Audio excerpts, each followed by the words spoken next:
અધિકાર છે। આપણા સૌના મત થકી જ રાષ્ટ્રનો વિકાસ થશે।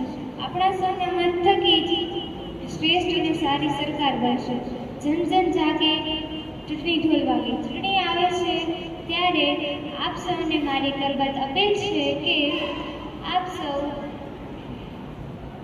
કરબદ્ધ અપીલ છે કે 18 વર્ષ પૂર્ણ કરનાર મારા ભાઈઓ બહેનો મતદાર યાદીમાં પોતાનું નામ નોંધાવો અને લોકશાહી પ્રક્રિયામાં સહભાગી બનો। આપણા વિસ્તારની શાળામાં મતદાર યાદીમાં નામ ચડાવવા, નામ કમી કરવા, સુધારા કરવાનું આયોજન પ્રશાસન દ્વારા થઈ રહ્યું છે।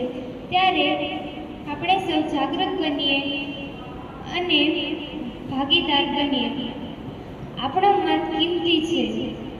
જેટલું મતદાન કરશે એટલા આપણે સારા અને શ્રેષ્ઠ નેતા ચૂંટી શકીશું અને શ્રેષ્ઠ સરકાર બનાવીશું। મારો મત, મારો અધિકાર, મારા મતથી મારી સરકાર। અહીંયા હું મારી વાણીને વિરામ આપું છું।